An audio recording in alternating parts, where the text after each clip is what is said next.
I wasn't so lazy. Now I do it with my e-bike. But you have a. I know. Yeah. But I usually take my bike down. Yeah. And tonight I was at Matulin. Yeah. But otherwise, it's getting back up your hill. That's not.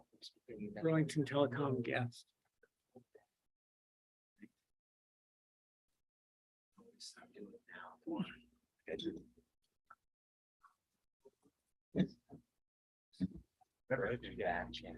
And it's. Are there other people in the room right now that have something to say? Or no, they have something to say at public forum?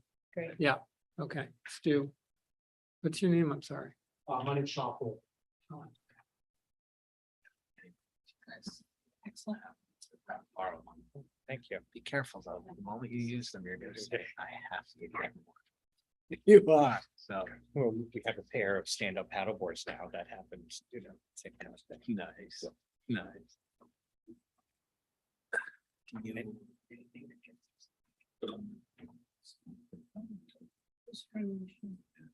yeah, but Rachel's bike ride.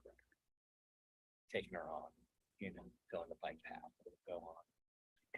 I haven't gotten her on like the grass.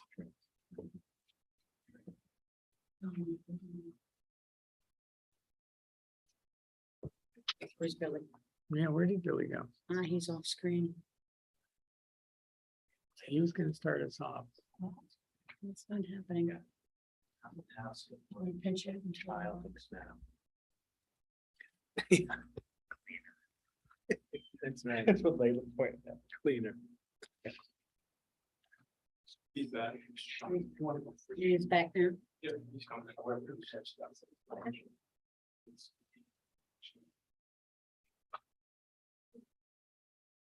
There you are. Apologies for that, everybody. How are we all doing tonight? Good. Good, good. Well, we are 3 minutes past the top of the hour, so I think we can get things started. Welcome everyone to the Ward 5 NPA meeting for September. I'm going to try to share my screen to give a little introduction about what we do here at the Ward 5 NPA meetings. Can we raise the volume a little? Yeah, can we pump it up for the old people in the room? Can you raise your volume, Billy? Turn your hearing aid up, Mike. I can also try to speak a little louder. We'll see if that works. I'm just overcoming a cold, so. It's not you, it's us, Billy. Oh, okay, all right.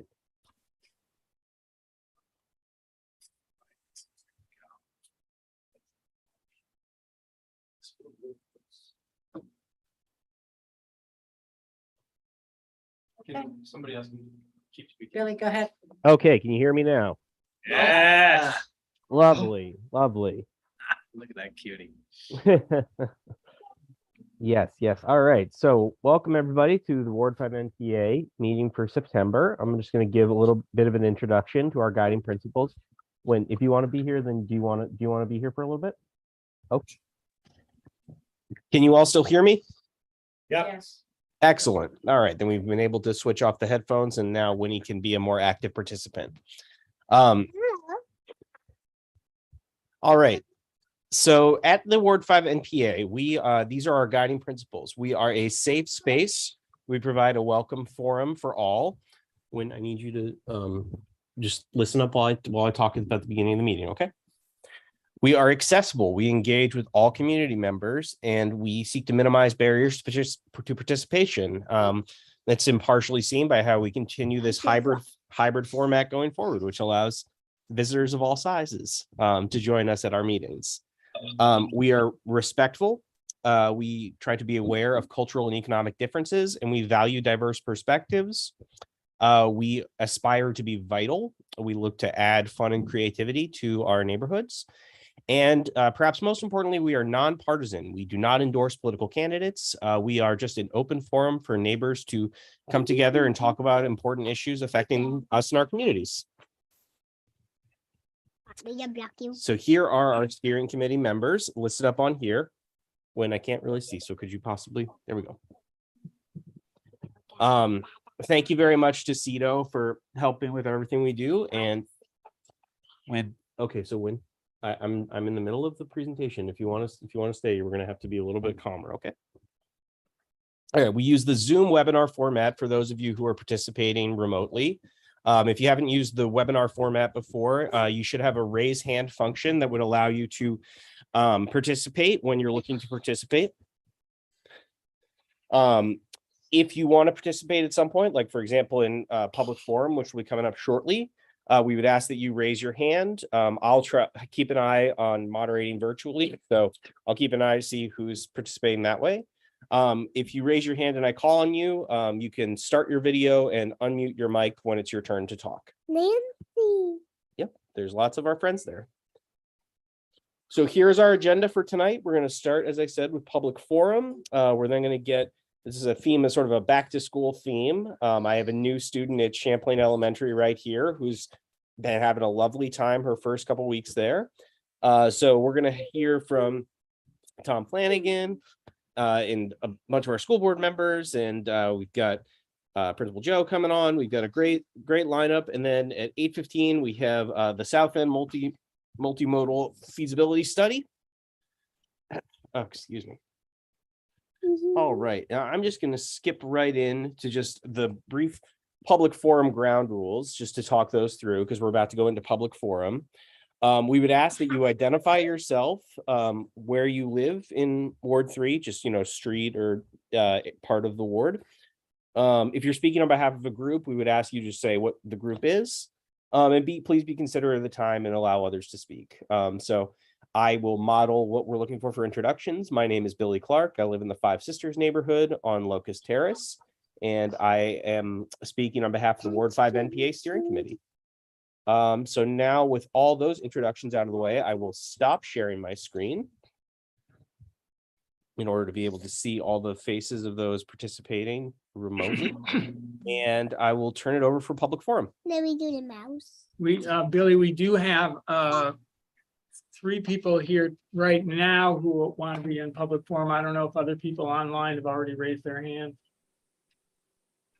I see 2 raised hands online, but why don't we start within the room and then we can go from there. Okay, Stu, you want to start? Yeah, you want to come right up here? Where would you like? You just sit right here. You can take my seat.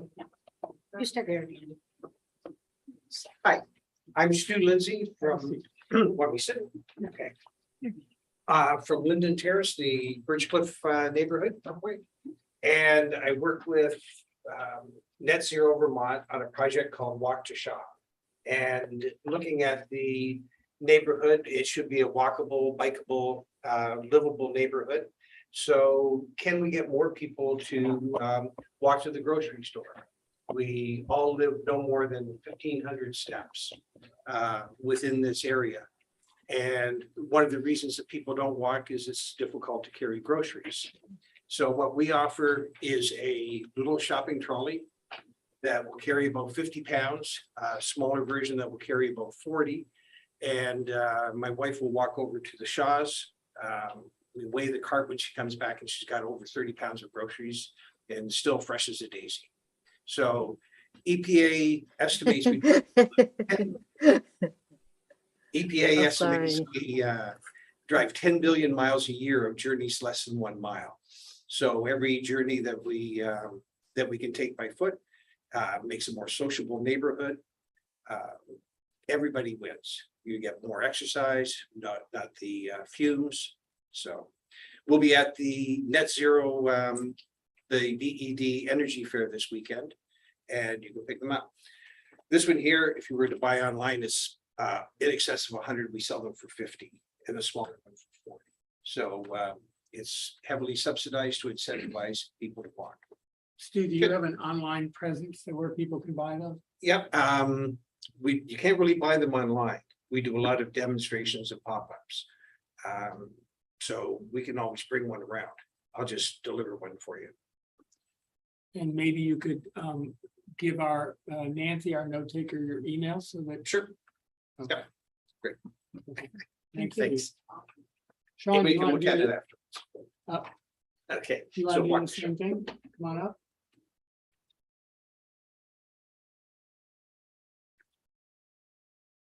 Good evening. My name is Sean Foley. I live on Cherry Lane. I don't really have a comment. I have a question. I have a concern about the bond for the school, high school. My question is how is it determined that we're going to do a 20-year bond instead of a 30-year bond? Back of the envelope analysis shows that if we did a 30-year bond, the rate impact would be more like 12% opposed to 15 or 16%. And I've reached out to a couple of people and I really haven't gotten any responses back on why a 20-year was preferred over a 30-year. And there was a little bit of dialogue in the letter saying that the financial director of Burlington had determined that the carrying costs were about the same. If you do a quick analysis, it's really not the same. It's 15 versus 12. Also, the issue of cost causer pays, which is meaning that the building's going to last more than 20 years. And so high school people and town people are going to use it beyond 20 years, but we're going to pay for it in 20 years. So that's another concern for me. So I'm thinking that I will last another 20 years about, I hope. I might last 30 years, but I think people who beyond that should also be responsible for paying for it. So if they could provide a little bit more detail, if anybody had an answer for that. You're in luck. You are really in luck because we have the superintendent of schools here tonight.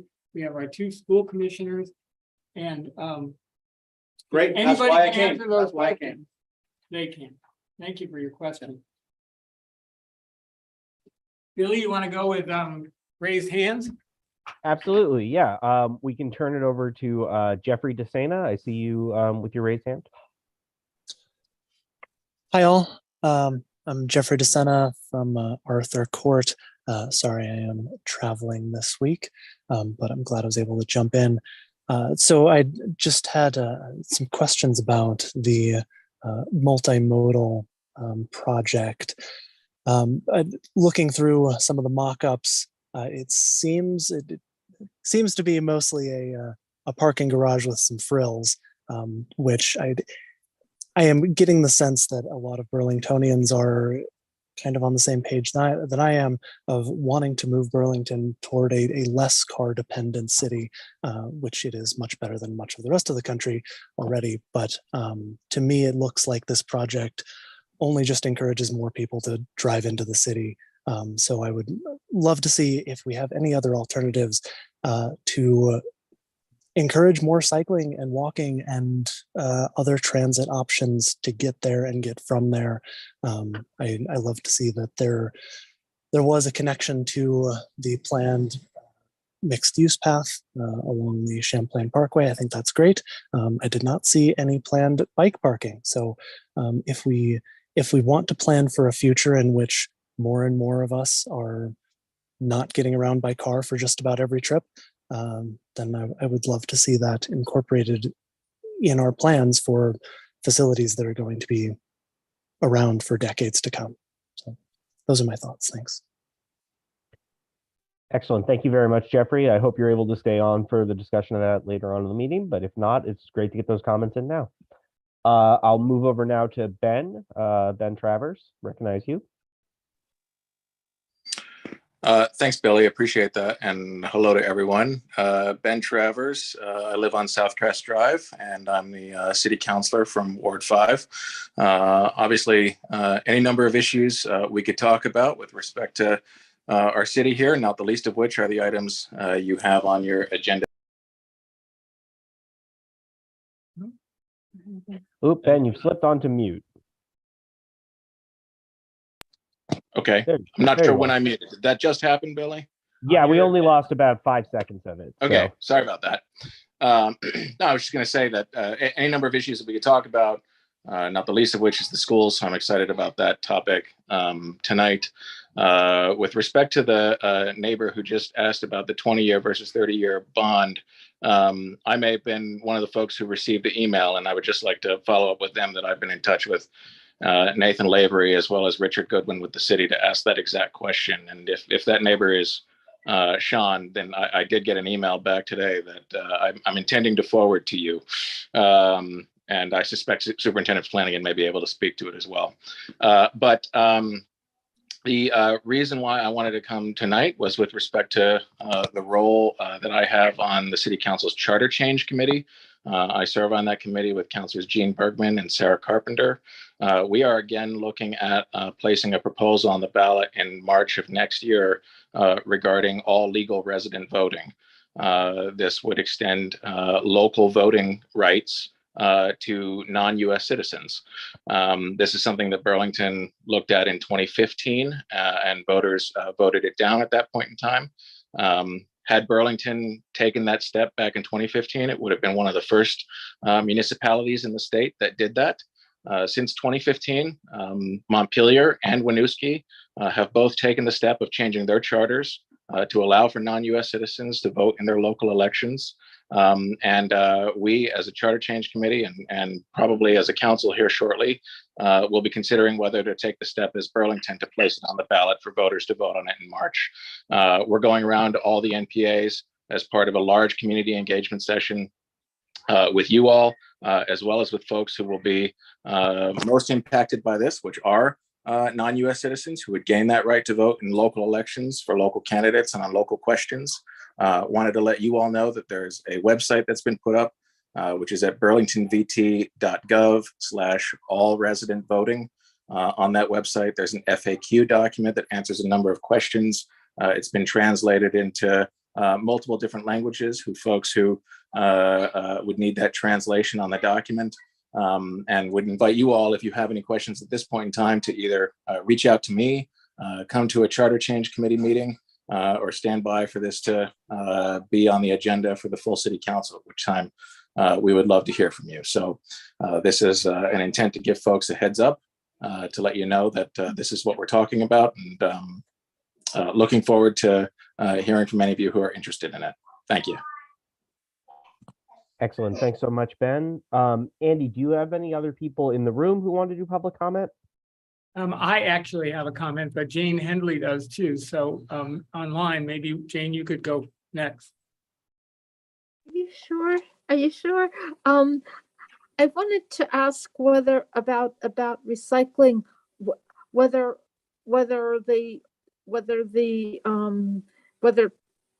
bins, whether any households or any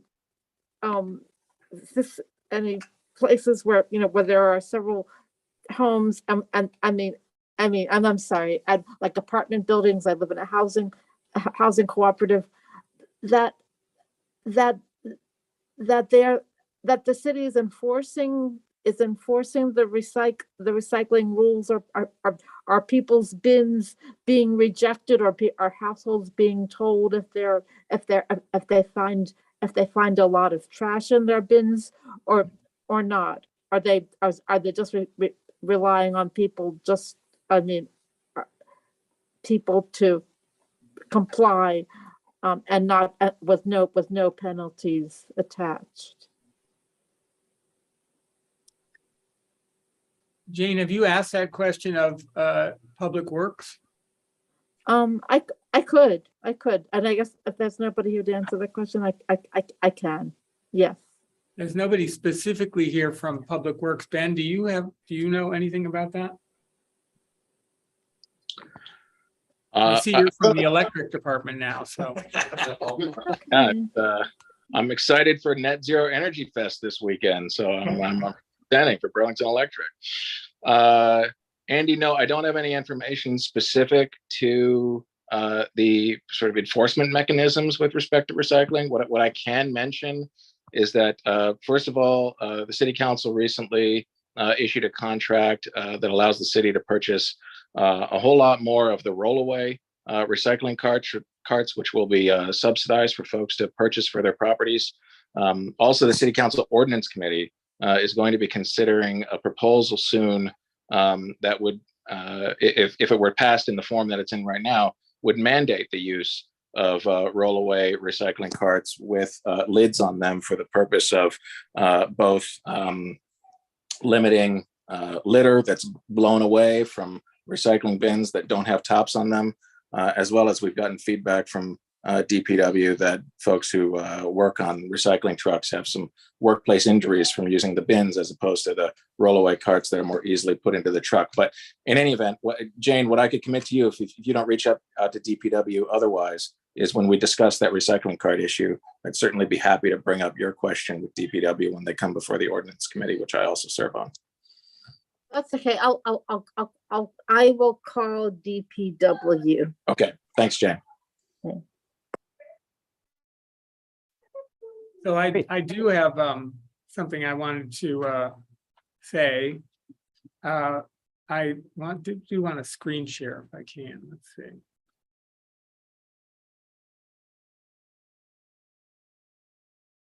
Andy, are you muted?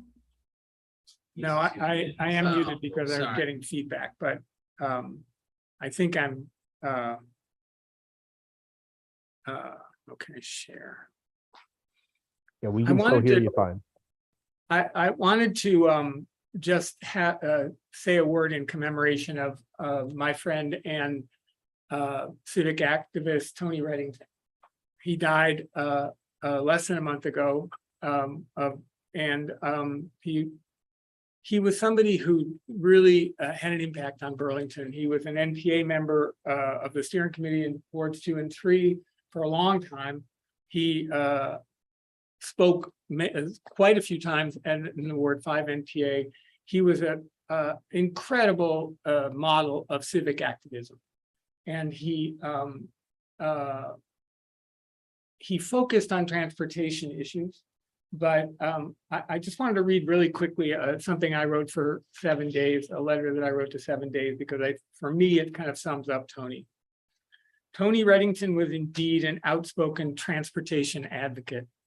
He was, as everyone has noted in their tributes to him, laser focused on the elegance and efficiency of roundabouts.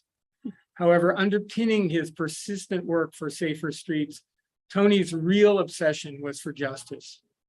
Like his compadre, Representative Kurt McCormick, he knew that often the victims of Burlington's dangerous intersections were residents who couldn't afford to own a car, kids who walked across town to school, and people without the protections of wealth, powerful connections, and oversized automobiles. When Tony spoke out, which was often and always with a twist of bitter humor, he was anchored in a belief that another better world was possible and that we, all of us, needed to bring it into being. I miss this guy. Thank you.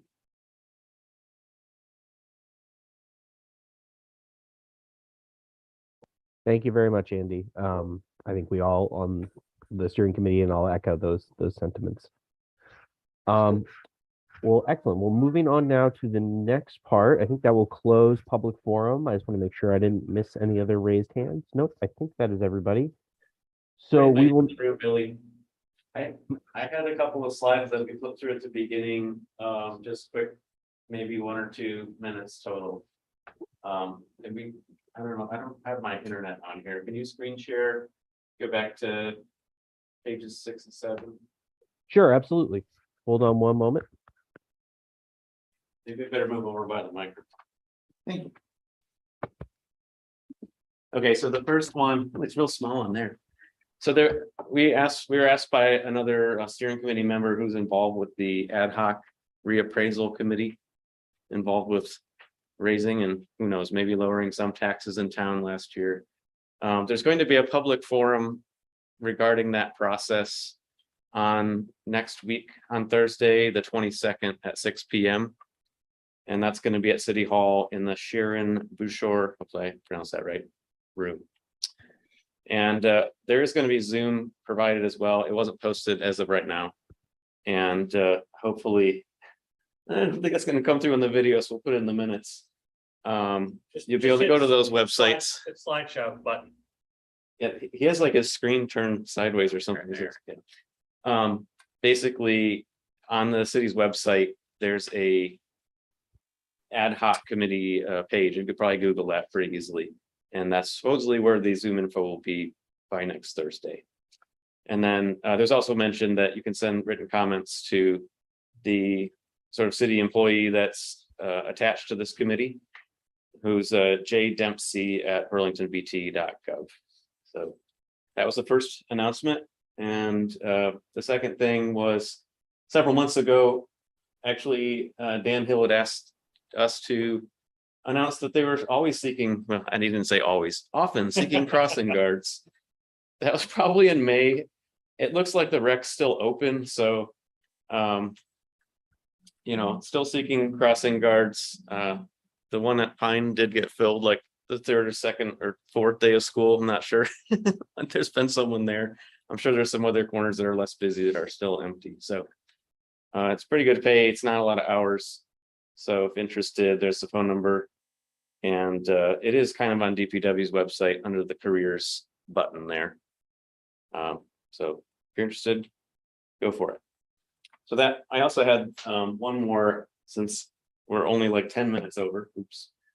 And there was an update. They're gonna do some drilling and blasting in this immediate area here over by City Market. Actually, doesn't look like it from the picture because that's the old railroad building, but that's gonna happen late in the month into all the way into November, I guess.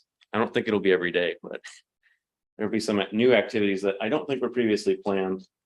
And just for fun, I threw in there because I get these updates every Friday that they've been working along Sears Lane for at least the last several weeks. So that's it for me. Thank you. Only 3 items. Thanks, Joe. Maybe, Tom, do you want to move over where you're sort of on screen as well, or like right here? Wherever you'd like me, Andy. Why don't you sit here since you're going to be.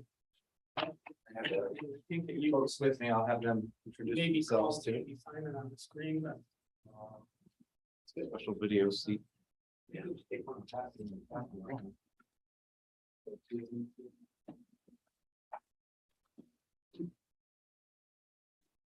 Great. With that, I'm taking your chair.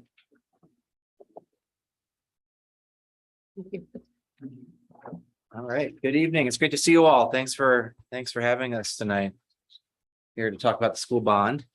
And I'm going to actually ask we have a number of people here who are with the team that's working on the bond vote and preparing for the bond vote.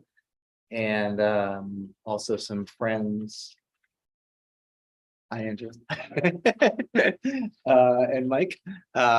So anyway, Jeff, do you want to start and introduce yourself and we'll kind of go around? Sure. Yeah. I'm Jeff Wick, your South District School Board member.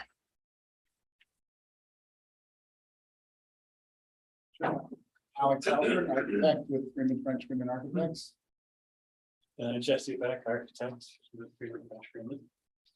Hi, everyone. Lucia Campriello, Ward 5 School Board Rep. It's nice to see everybody. I also live down on Pine and Lyman and have 2 young children who attend Champlain Parkway. All right. So we're again happy to be here. Grateful for the opportunity. We do have a PowerPoint. Do you have that? Just like last night would be great.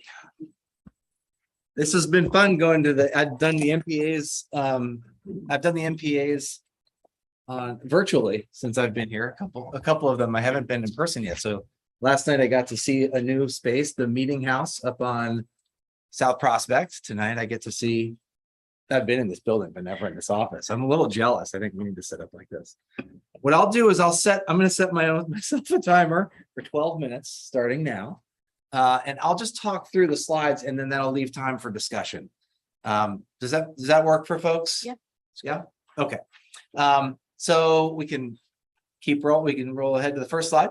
So just brief overall kind of project history. I think it's important for folks to know why we are where we are and why we need a new high school. So we had a $70 million bond that the citizens of Burlington voted on to re-envision the high school, which was essentially a major renovation of the high school.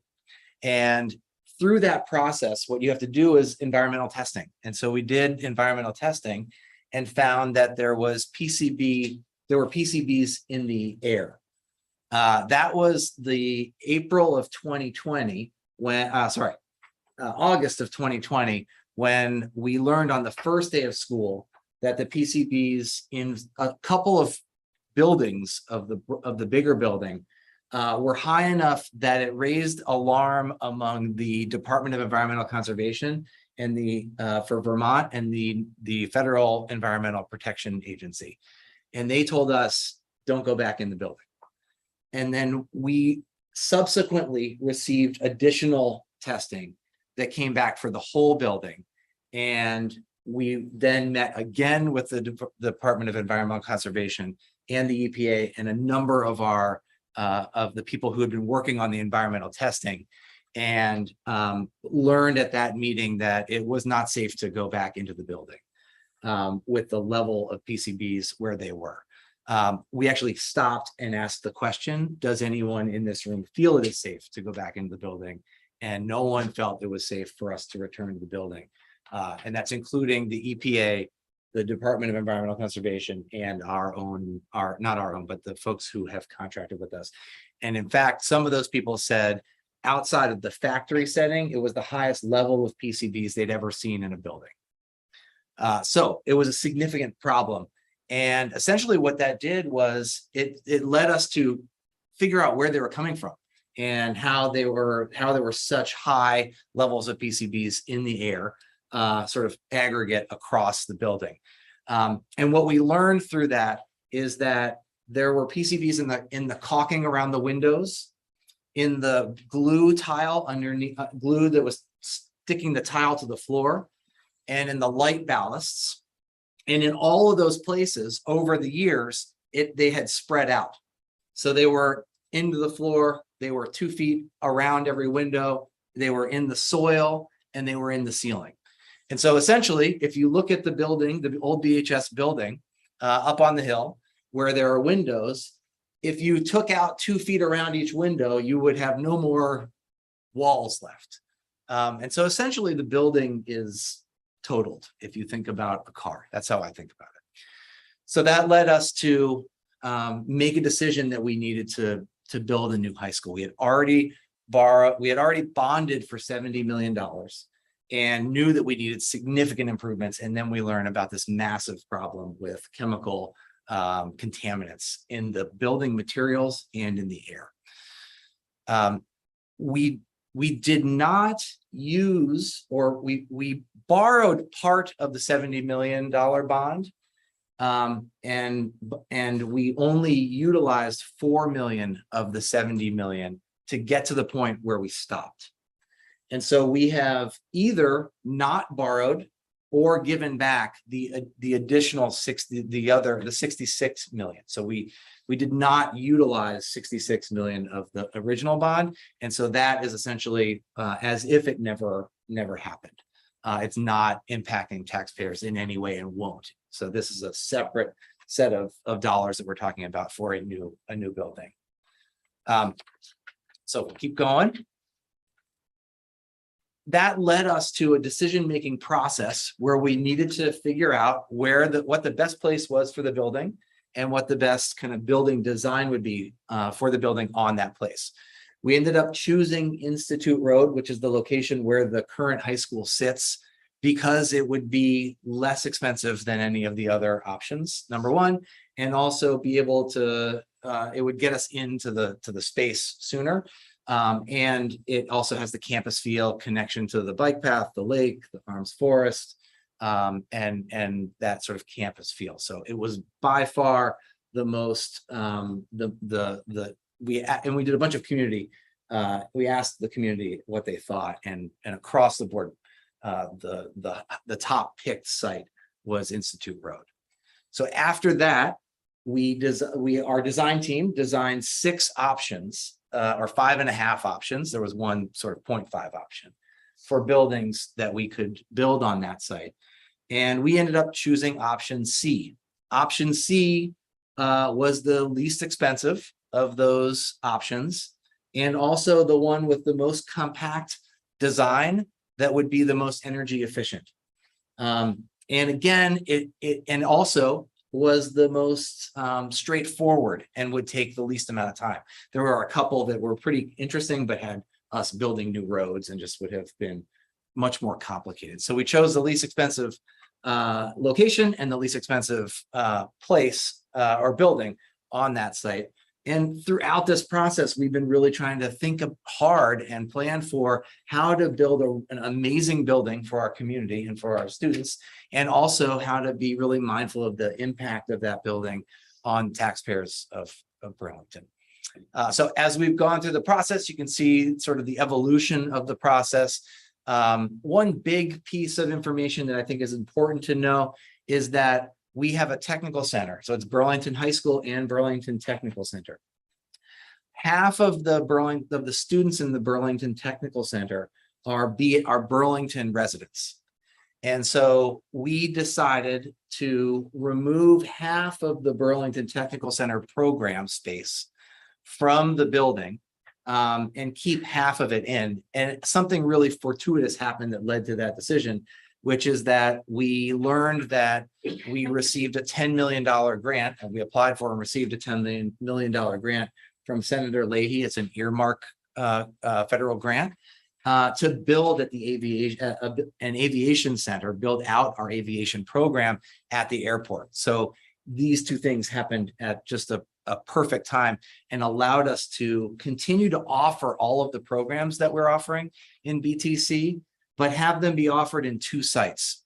So one site at the airport with our two aviation programs, our advanced manufacturing program, our pre-tech program, and probably our auto program. And then back at the high school offering our health and human sciences program, another health related program, and we have a number of design and arts and music programs that we offer at the high school. And the citizens of Burlington will only be paying for through this building half of the Burlington Technical Center, which we think is appropriate because half of the students are from Burlington. The other half will be paid for by the Leahy grant and also some other grant funding and support that's available for that project at the airport. And so you can see the timeline. It ended August 15th is sort of the most recent part of this timeline, where the city council unanimously approved that we can place this bond question on the ballot. So that led us to, and that was after we kind of went through this process of ensuring that we were doing everything we could to be really mindful of the impact on taxpayers and also to creating a really strong program design. So the next slide, please.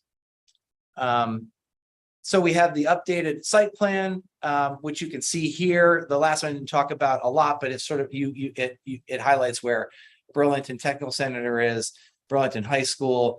One of the things that students really cared about and teachers really cared about, and actually community mentioned, are outdoor learning areas. So we have, if you can see, that circle over there, and then there's another sort of partial circle over on the west side. Those are outdoor learning areas. You can see how it's connected to Arms Forest up to the north. The entrance is off of Institute Road, but there's also accessible entranceways in the back.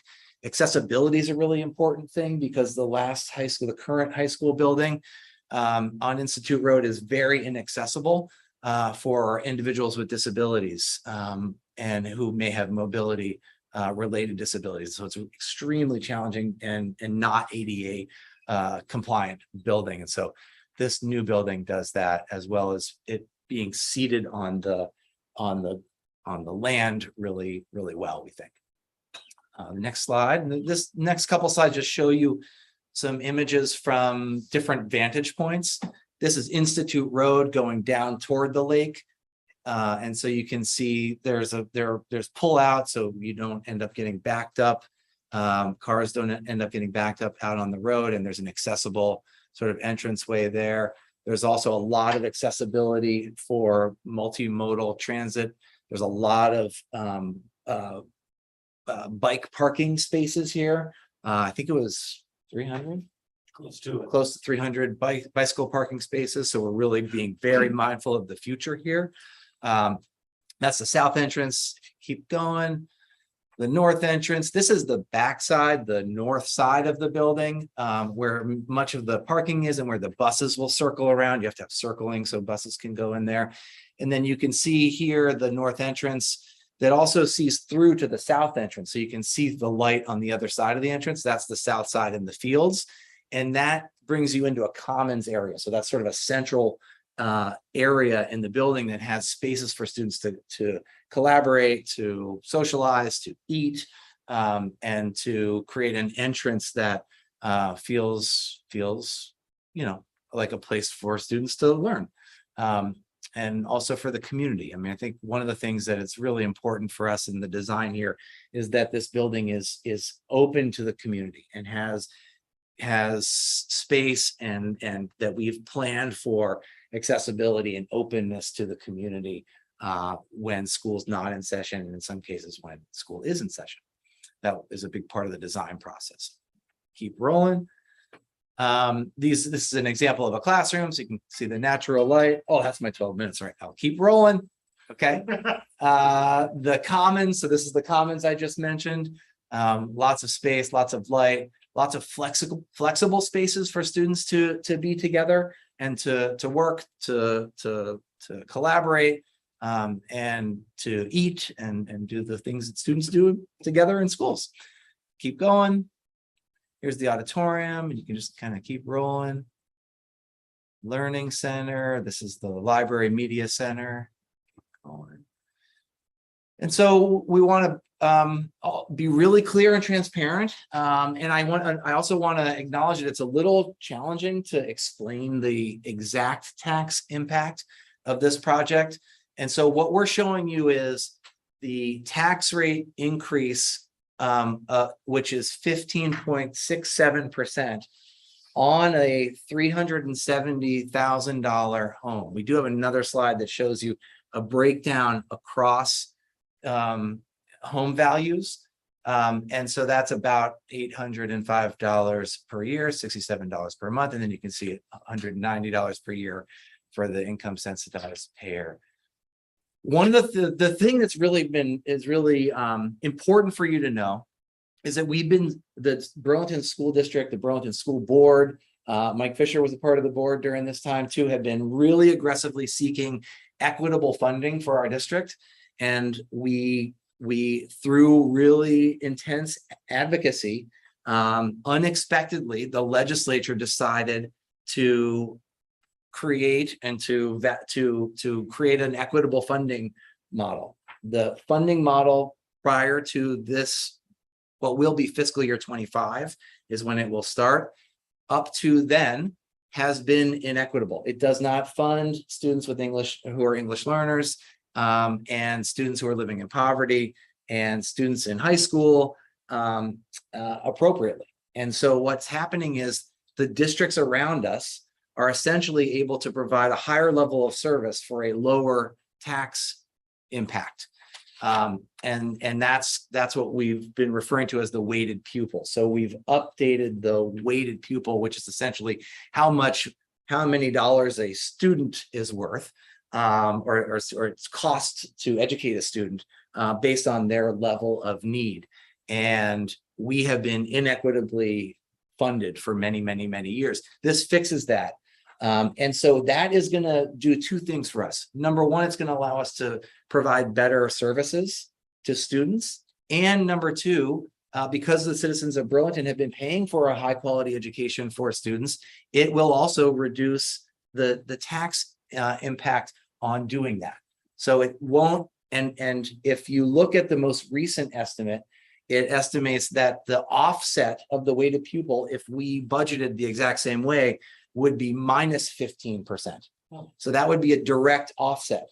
This is not going to be a direct offset. We don't anticipate, because some of that has to go toward better programming for English learners, for students who are learning English, but it will be some offset. And so that's where we're struggling a little bit to explain this in a way that's really transparent and clear and not misleading. But so it's 15% at this point, but I don't anticipate, none of us anticipate the actual impact would be this. Just to be clear, absent this, it's a 16% impact. absent the weighted pupil, but the weighted pupil is happening beginning in fiscal year 25. I understand how you're trying, I don't want to, Yeah, but it's gonna happen anyway, so this is a 15% impact. it is a 15% impact and the weighted, yes, but it won't, I do not believe it is going to impact individual taxpayers 15% when we're at full bonding capacity because of the weighted pupil. Because it's changing the way we're funded.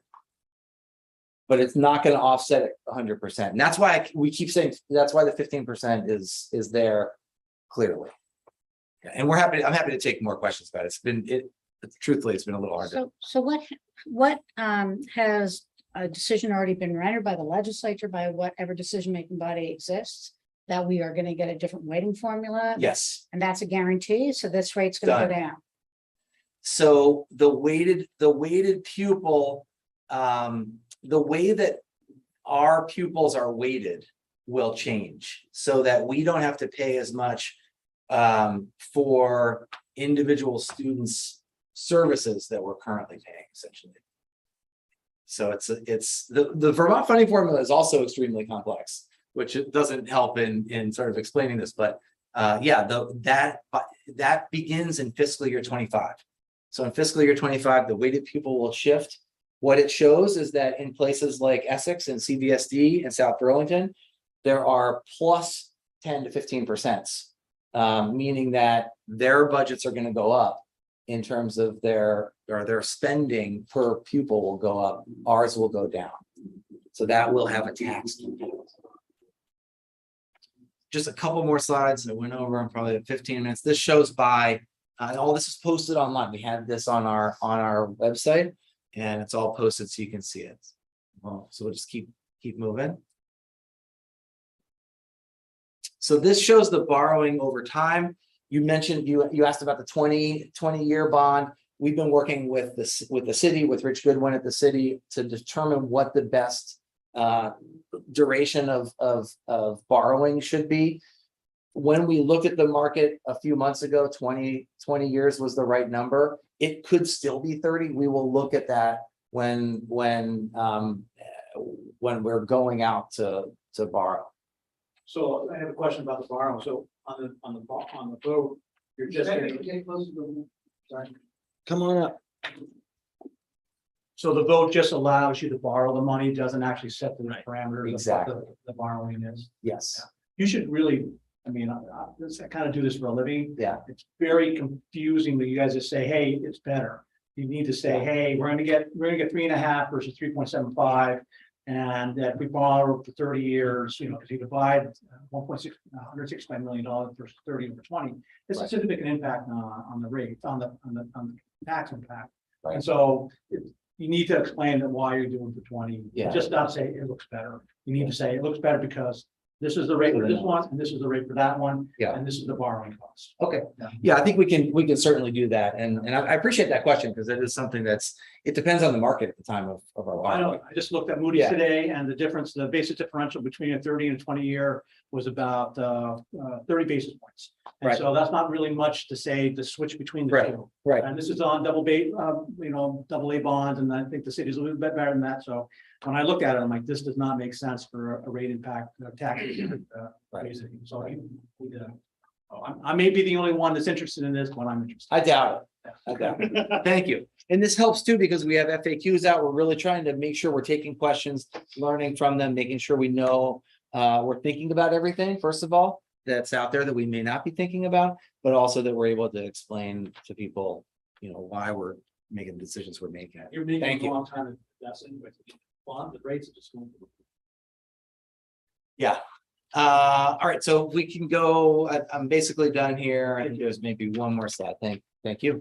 And so this slide shows the funding, which I think it's important just to know that we have brought significant funding to the project already, from the $10 million congressional grant, from $10 million in an existing capital bond to update buildings that we're going to be able, where we will be able to utilize funds of $10 million from that bond. We have $10 million from the American Rescue Plan funds, which was a fortuitous time for us to get the American Rescue Plan funds. We're able to put those funds toward the building. and then 5 million in surplus over 5 years.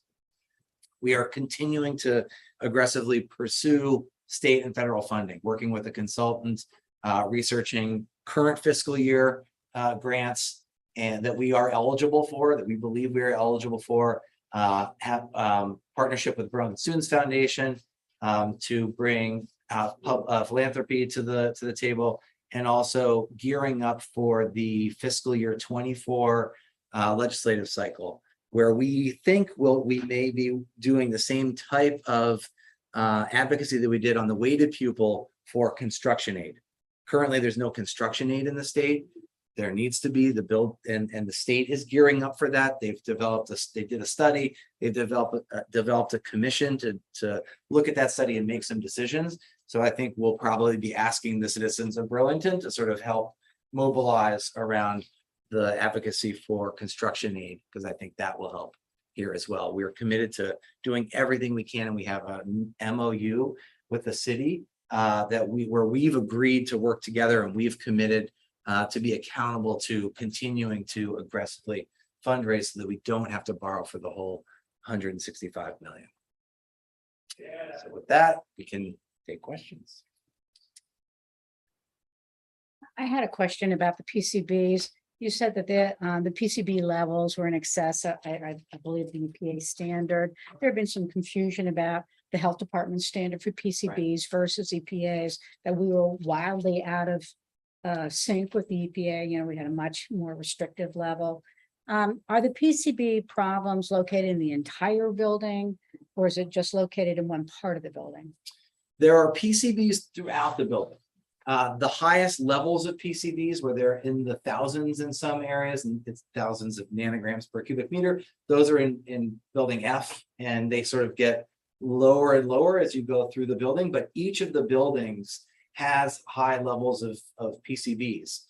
And it's important to note that what we flagged the problem through airborne PCBs, and the state action levels relate to airborne PCBs, whatever's particles are floating in the air.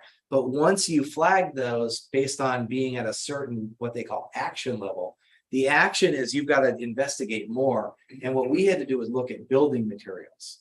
And so we've learned that they're in the air, and that's how we flagged them, but they're also throughout the building materials. And so while when we first got into this conversation with the EPA and the state, are the levels of the action levels for the state were much lower than the action levels for the EPA.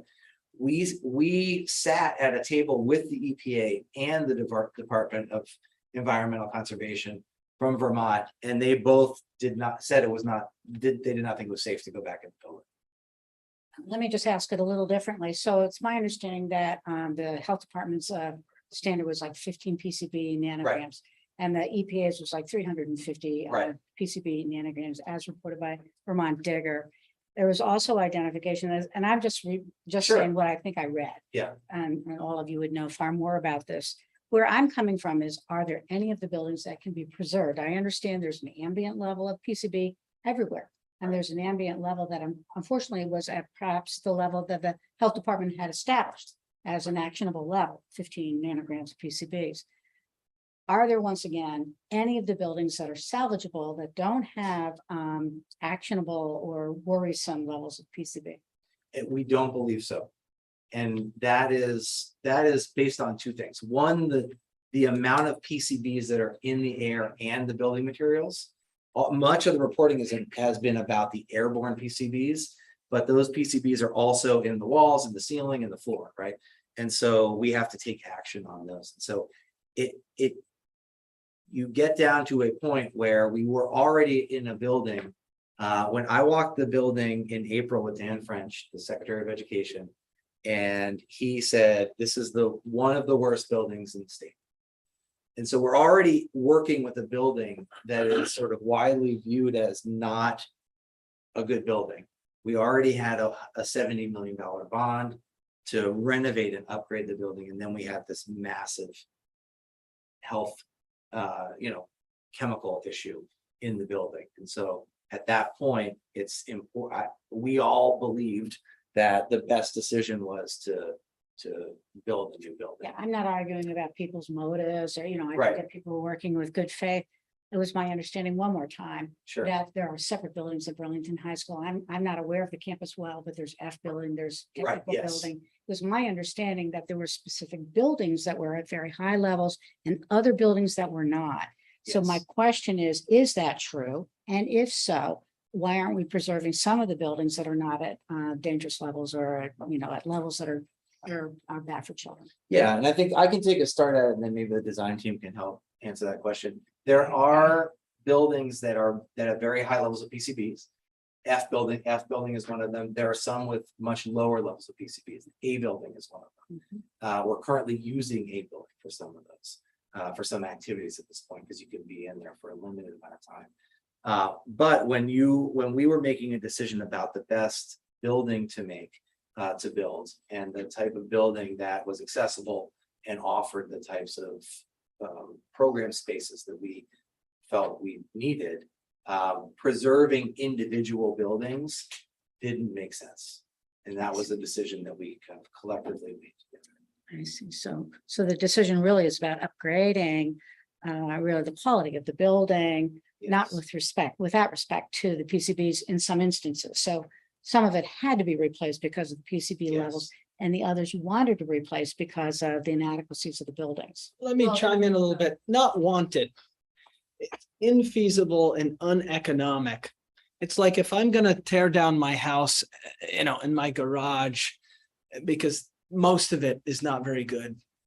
I'm not gonna leave the garage because where I'm putting the new house might impinge on that as well. And also the costs of remodeling the garage. I mean, maybe it's not a great analogy, but the point is, there were other problems. You can't just keep C building hanging right there, because that's where the footprint of the new school is going to go. And I'm not an architect, these guys can address it, but it doesn't seem economically wise to try to keep any of these buildings, because each of them also has PCBs in the materials, and the cost of getting that out is, well, it could be infinite, because you can't totally get it out. So you're going to be left with, in your hypothetical, C building, and then what do you have? This high school built around it. It doesn't make a lot of sense. Plus, C building probably is going to have to be forever monitored for the airborne PCBs and that kind of thing after you've attempted to get it out. It at some point, I'm just using a broad brush, but it doesn't make sense where we were to say, well, let's pick and choose. Let's keep C building. The other thing is these buildings were built on different levels turned out very poor, as you know, from an accessibility standpoint for people with disabilities. My view is that it just wouldn't make sense to, I'm not even sure what buildings we could keep, but to keep one or two buildings and then try to build a new high school around it. It just doesn't make sense. And we looked at, so the study is of individual rooms. So the gym in A building doesn't have high levels of PCBs in the air. But A building does have spaces. Other parts of A building do have spaces. So it wouldn't make sense to tear down most of A building, leave some of A building. So that was part of what weighed into the decision making. And also the building materials and are another piece. In building C, you have lots of windows and the PCBs are in the actual concrete in between the windows, then you'd have to remediate or remove all that. And Tom, I think you made this point when you talked about the choice that we made around the conceptual design, was that it was a timeline that was going to meet our needs from the perspective of where the current students are learning in Macy's is a lease agreement that we have that ends. And so we are on a very tight timeline. So in addition to the cost being insurmountable to leave some of the buildings in place while trying to build around that, we also have this really important timeline that we've got to maintain. And so that was the other choice with that building, was that it could come down and be erected on the timeline that we need it to be, to move the students to the new site when the lease is up at Macy's. And there are connected systems like the HVAC system we needed to replace, right? So there are a lot of it's really, there are connected systems sort of throughout the building. Yeah, I just, the analysis was important to me to Yeah, hear what you were thinking. It's a great deal of money. And I'm a taxpayer and, I just want to make sure there's good stewardship around money and that's. No, we appreciate the question. Billy, are there questions online? Yeah, I see one hand raised. I see Tiff, I see your hand raised. Yeah, hi. I just, this has been very helpful to see. I serve as the district's, one of the district's representatives to the House. And I guess I wanted to say something about the state. The Burlington Democratic delegation is meeting next week to talk, among other things, about this issue and how we can really advocate strongly for a state commitment to this project. And, there was $30 million that was set aside at the end of the legislative year in the budget that was specifically for this kind of remediation or building in light of what schools were already beginning to find out. But that money cannot be, per the legislation, committed before the next legislature. I think a number of us had hoped that that some portion of that money could be committed to Burlington, given what happened, given the sequence of events that ended up closing the school and then shifting changing the thresholds kind of midway. At any rate, I just talked with somebody who chairs her school board on the other side of the state, is more closely connected to folks on the ed committee. And she said that she believes that there will be federal aid that is available to schools in general and would be available to Burlington either through recovery funding that remains or infrastructure funding that comes through the most recent federal infrastructure bill. So I guess I just wanted to say that I regret that the state can't make a commitment prior to the bond issue, because I think that would make it a lot easier to stomach. But we are working hard, those of us in the delegation, to make the case and try to address this sooner rather than later. Yeah, we really appreciate that. Thank you. I did make a direct ask of the Secretary of Education for $30 million, which was the price tag at that point, for removal and remediation, and for $20 million for the tech center, knowing that was a big ask. But we have been working with the state since then. And one of the things that they told us was that it's a local issue. And so we appreciate your support and that of the support of your colleagues. We know you're there working for this. I gotta say, I'd be really frank. I mean, I think that's a ridiculous statement, because this is we are not the only school that is facing this. There are going to be buildings all across the state that are going to need funding to address the same issues. And we haven't funded school construction for a number of years, and we need to face that music. This is Tiff Bloomley's position, only. I don't speak for the Appropriations Committee or anybody else, but I think is, I don't understand the rationale for calling this a local issue, especially when it is shared statewide by so many buildings. And I'd say, and I'd add in that, it's a state issue because we're meeting the state's levels from 2 years ago, right? That was the scientific threshold that we were measuring ourselves against. And that wasn't a local setting. That was a state setting. Right. Yeah. Thank you When- very much for all the work that you've been doing to scramble to figure this whole project out. When was the high school built? The current high school? 1964. 1964, okay, in 1964, they were using state-of-the-art architectural materials, state-of-the-art knowledge. Obviously, they didn't know about PCBs, or they wouldn't have put all those in there. I have a question for the design team. Are we in our hubris as modern people in 2022, are you absolutely certain that we're not making the same kinds of mistakes with materials that we don't know about? Easy question. Well, currently, luckily, everybody is more aware of the past and what problems have been caused in materials.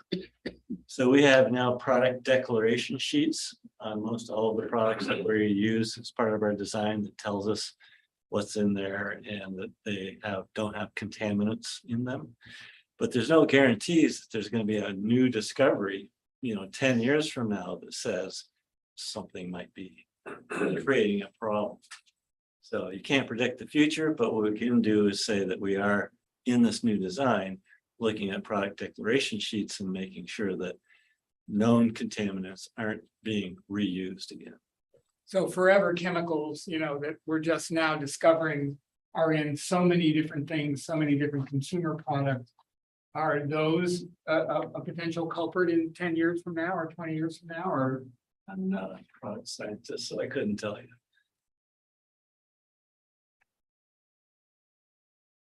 Andy, you and I can have a lovely conversation at some point about the Monsanto tests that were done in the 1930s related to PCBs and how there actually was knowledge done before 1964 and how by 1970, I believe it was what Congress banned the use of PCBs in general. And there's been a great deal of litigation about this, which I at some point would love to hear what the city has thought about on that. But that's a separate conversation to be had.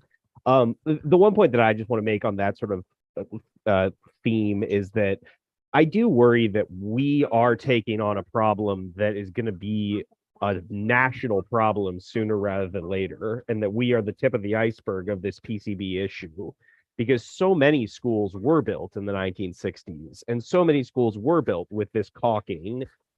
This is not a one-off thing. And one question I guess I would have is, I know there has been some investigations done to make sure that other buildings in the city do not have this problem, but could you speak to those efforts, the effort to make sure other schools don't have this issue? Sure, yeah. We actually had some testing done here before the high school was tested. I think we were part of a pilot before I got here, and we tested a few buildings, Champlain being one of them. And Champlain would be one that I'd be worried about if we hadn't tested it, because it's built right at the same time, looks similar, right? So I figured may have similar materials, but it did not have any level of PCBs that were of concern, given the old action levels, which were extremely stringent. Since our finding at the high school, the state has started a testing program where they're testing all of the schools in the state for PCBs, all the schools where PCBs could have been used. And they started with the schools that were most or had the most likelihood of having high levels of PCBs. And so they've tested a couple of our buildings, and they've tested throughout the state. And I think it's actually good news that we've heard from about one school, Cabot in Cabot, where they had to shut their gym because of the PCB levels in their gym. They're scrambling to try to figure out what to do, much like we had to, but it was just their gym.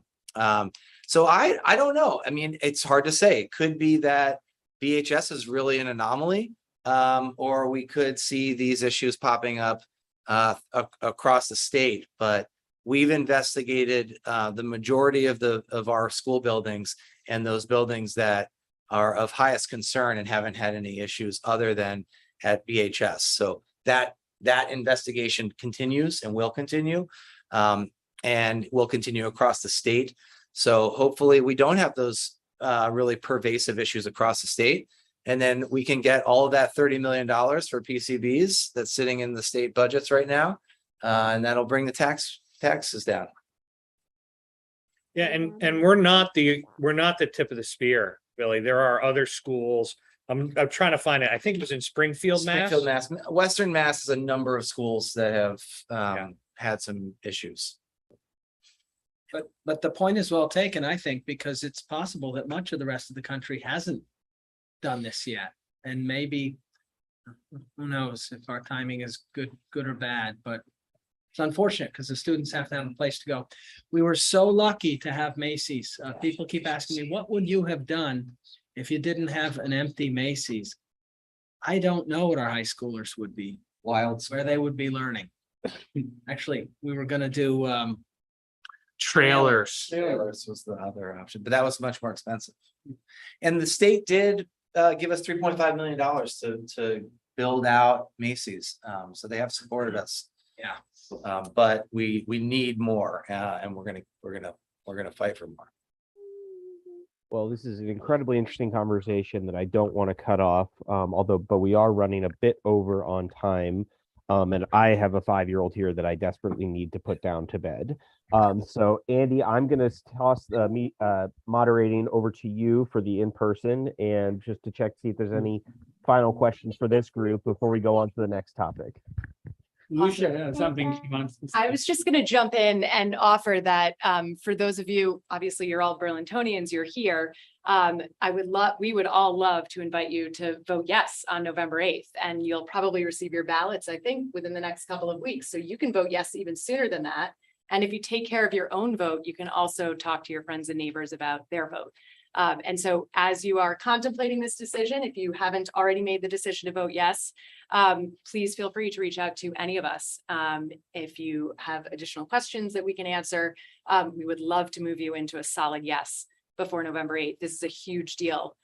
We don't have a high school. It's a really important investment for this community, and it will for sure shape the future of Burlington. And what we didn't have time for, and I don't want to absorb airtime from the other important agenda items, but there are a lot of really exciting aspects about this building that will benefit the entire community. And so I think, opportunities like the fact that we can't host certain athletic competitions in our space because we have never had adequate space, and the theater, take a look at it. It's pretty awesome.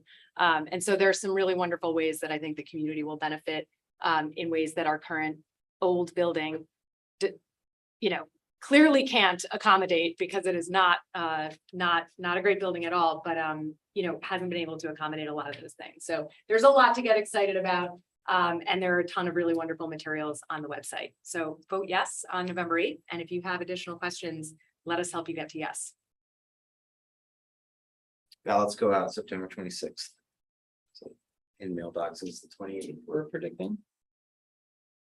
Thanks for your time. Thank you very much. Yeah. Thank you very much. And if you have any questions, feel free to reach out. We're happy to talk. Thanks, everybody. Thank you, Tom. Pick up the. All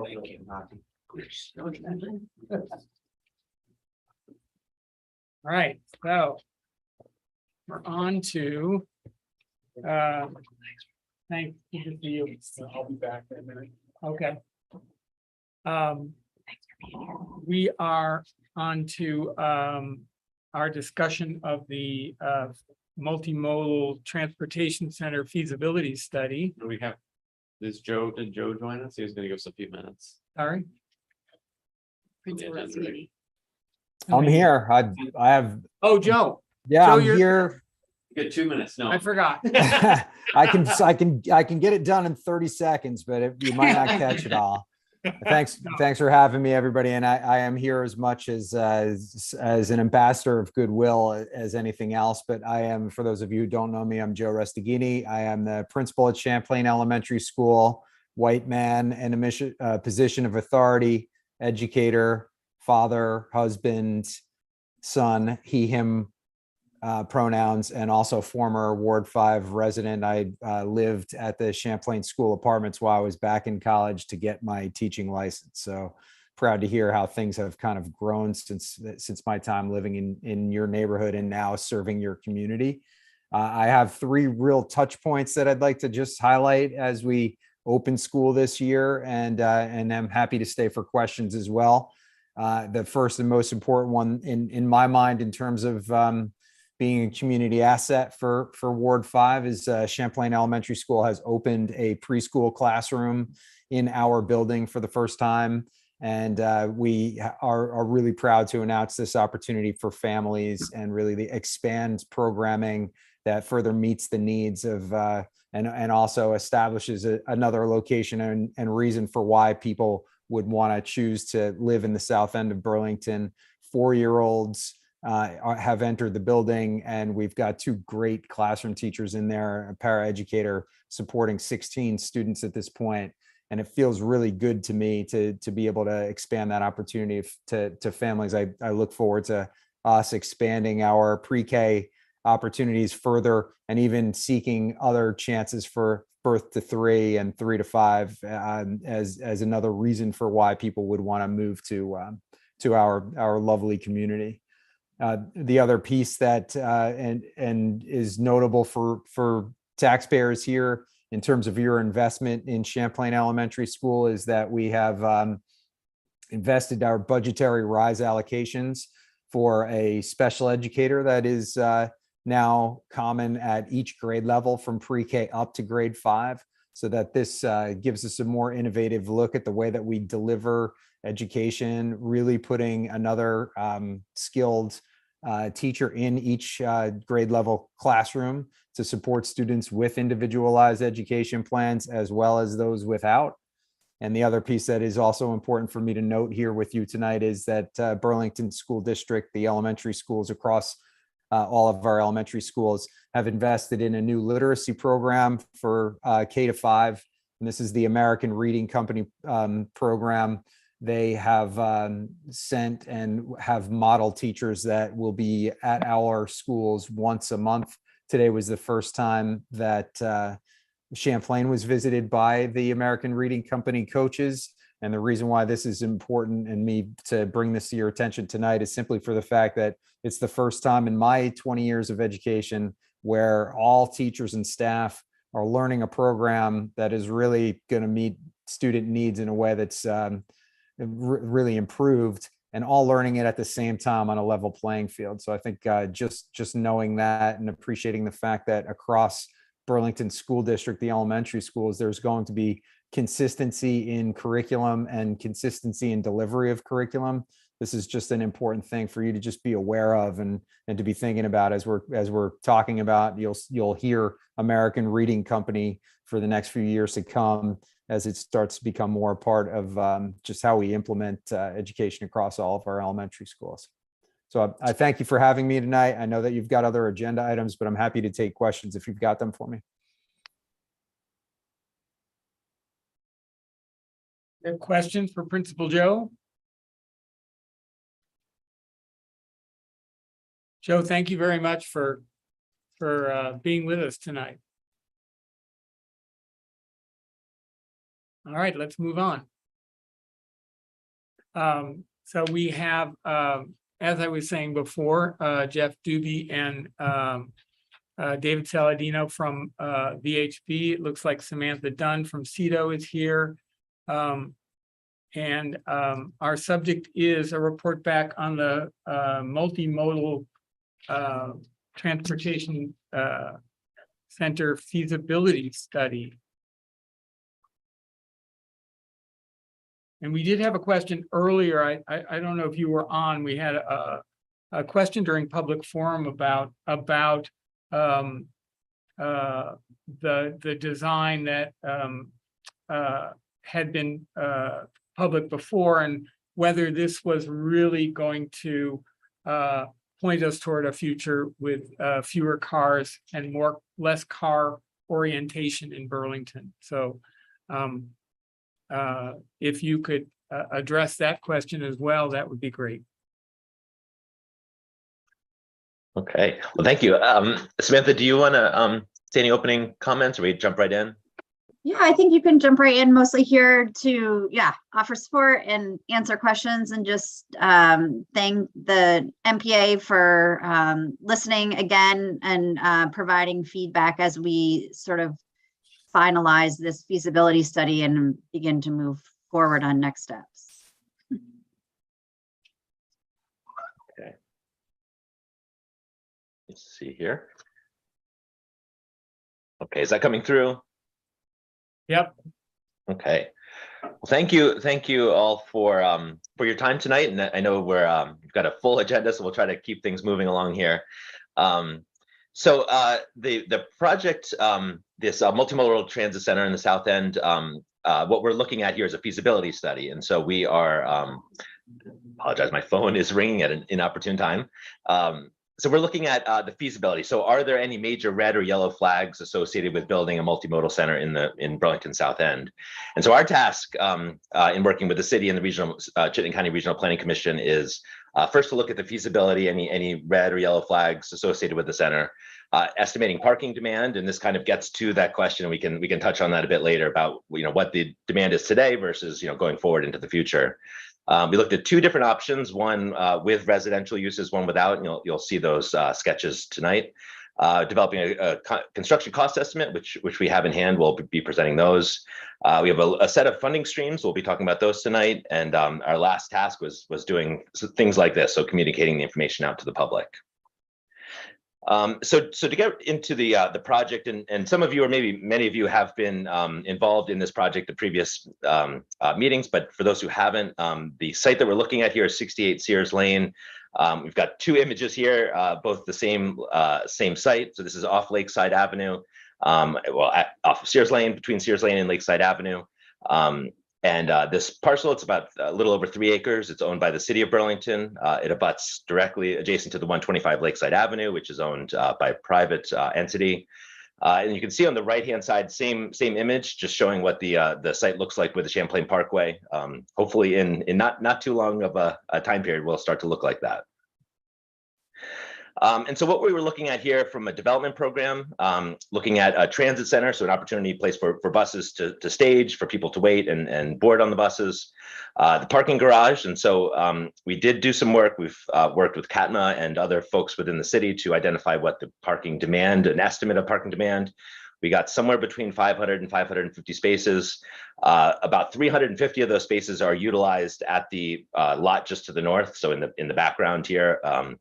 And so that is private property. And so once, if anything were to happen on that property, those 350 cars, so 250 from the hospital, 100 from Champlain College, would be looking for a place to land. And so this would make a logical location for those cars to land. And then there's an allocation for some additional general public spaces. In addition, so some bicycle accommodations. You'll see some housing that we've included in one of the alternatives, as well as some other uses, which we can touch on as well. As I alluded to, we have had quite a bit of public input so far. We are on a 2-month schedule here. So we were first with the Ward 5 NPA back in May. We then went to a public workshop. We had a generator together with the Office of City Planning. It was a kind of a joint session along with the Innovation District Overlay. So kind of presenting on both of those at that public workshop. We were back here July 7th. Following that meeting, we went out for an online survey, got just under 80 total surveys collected. And then a little after that, we were at the farmers market for the full day and got lots of input there as well. And so with that, I'll pass it off to my colleague, Jeff Doobie, to walk through the latest iteration of these concept plans. Awesome. Thanks, Dave. Again, my name is Jeff Doobie. I've been helping out Dave on this project. So if you recall, last time you saw us, we had 3 separate concepts. We had one concept that did not introduce housing on the site, sort of following the current zoning regulations for the district, and then 2 concepts, B1 and B2, that did introduce housing on the site. Sort of 2 different ways we could treat that and handle that on site. Concept A, again, that was without housing, that sort of had the transit center and bus function separated from the garage itself, sort of anticipating that a lot of the bus traffic would come down from the north. and circulate around the site that way. Concept B1, introducing housing, but again, keeping the transit center and then the housing itself separate from the garage. And then B2, introducing this idea of the wrapped parking structure where housing was actually wrapping the perimeter of the garage and sort of looking to screen it that way. With this concept, if you recall, we had that idea of the transit center traveling under 2 levels of the garage and traveling north to 125 Lakeside Avenue. Actually, all 3 concepts had this idea of connecting to 125 Lakeside Avenue directly. I will mention that concept B1, we ultimately decided not to move forward. We had a lot of feedback thinking that it didn't really make the best housing. There was concern over the adjacency of the railroad tracks and the housing, and maybe a conflict between the buses and the housing just one level above. So we ultimately decided to leave that one behind and really move forward just on 2 concepts. Next slide, Dave. So this is concept A, again, no housing. We heard a lot of feedback from people thinking that it wasn't really the best to have the transit center separated from the garage. Folks thought that it didn't really make the best pedestrian experience traveling to the garage, parking your car, hopping out, and then having to travel across multiple driving lanes, thinking of cold Burlington winters and whatnot. So we ultimately decided to move the transit center integrated into the garage, sort of consolidate those functions and improve the pedestrian experience and visitor experience by sort of commingling those 2 uses. And then also introducing this idea of dedicated space for like Uber drop off or pickups, or maybe your friend just giving you a quick ride to the transit center. Again, really looking to enhance that user experience for visitors of the transit center. If we jump to the next slide, this gives us just one other note in the change here, moving to the second alternative is to keep the circulation all within this lot, so not relying on development to the north on 125 Lakeside. I think that was an important comment that came from a round of input. We can't assume that the private developer will do something to the north, and so we can't rely on that. And so this integrates that turnaround to keep all of the movements on site. Yeah, definitely. Thank you, Dave. So here's just a bigger zoomed in look at it. You see in red in the center, the transit center being better integrated into the garage structure itself. You see in number 5, the introduction of that dedicated lane or space for the drop-offs of short-term pickup and drop-off. In 6, this concept preserves the idea of the long-term EV charging stations for buses. And also preserves this idea of creating that shared use pathway connection from the Burlington bike path through the southern portion of 68 Sears Lane and connecting to the Champlain Parkway. This concept also introduces the idea of a roof covering for the garage of solar panels. This could certainly help offset any electricity usage for the site, but also sort of help mitigate some of the maintenance of snow plow and snow removal from the top deck of the garage. If we want to hop to the next slide, this was concept B, again, that introduction of housing. Again, we started with this idea of a wrapped parking garage, again, where we would have the transit center function pass under a few levels of the parking garage. We heard comments, again, that that wouldn't really create the best in most user-friendly environment down there. It could certainly feel a little uninviting, a little dark, a little, if you will, scare you to enter that space. So we moved away from that idea, but we did hear a lot of positives about this concept as well. People were responding positively to so sort of the urban walkable block that it was starting to create. Folks definitely liked the introduction of housing on site. In fact, they wanted to see more than the 65 units that we were proposing. But with that, there was a lot of comment that the wrapped housing that was being proposed isn't really the best, most quality housing. There's definitely concerns that it's not the best air ventilation. The layout doesn't really create the best units. It's hard to accommodate larger units in there. Other folks commented that it didn't really create community with the housing type that was being proposed. So we took a different look at what that might look like. With this concept that we're proposing, we're sort of changing how buses travel through the site. So they're coming in on Sears Lane. They're making that 45-degree parking in front of the transit center in red. And then they're actually taking a turn west to go back onto Sears Lane and exit the site. But with that, we are still integrating with 125 Lakeside Ave and proposing on the western side of the garage a driveway connection that would again have that short-term visitor parking sort of for that drop off and pickup. And that would wrap around to 125 Lakeside Ave and start to connect to some active uses on the north side of the garage. This concept changes the housing scheme a little bit, where now instead of wrapping the structure, we're actually putting it on top. We'll have a closer look at that later on. But if we want to jump to the next slide, Dave. This is a closer look at the ground floor. So again, we see in red on the bottom, number one is the transit center right up front. And we would have, again, that improved circulation where we're not mixing as many vehicles coming through the site there. So we have the buses traveling back onto Sears Lane. A big change was the introduction of the retail or community space, or maybe even studio galleries in number 9 on the north side of the site. That would begin to interface with 125 Lakeside Ave to create this retail environment just north of Sears Lane. With that, we did hear a lot of comments about the desire to connect to Champlain Parkway. We are showing it on this concept. We think it would be great to see in the future, but we're just really not certain if it's possible until the Champlain Parkway is actually complete. So we're flagging it for the study, but yeah, it's not set in stone by any means. If we want to jump to the next one, we'll get a closer look at the upper levels. So this purple bar that you're seeing, that's actually the housing on top of the parking levels. We are proposing to do 1 level of parking underground, 2 levels of parking, and then this housing on top of that. We're proposing 3 levels of housing. That gets us to about 102 units, mostly 1 bedrooms, mostly 1 and 2 bedrooms. This is a big improvement from the 65 units we were proposing previously, and we really feel that it just makes a better housing type for folks.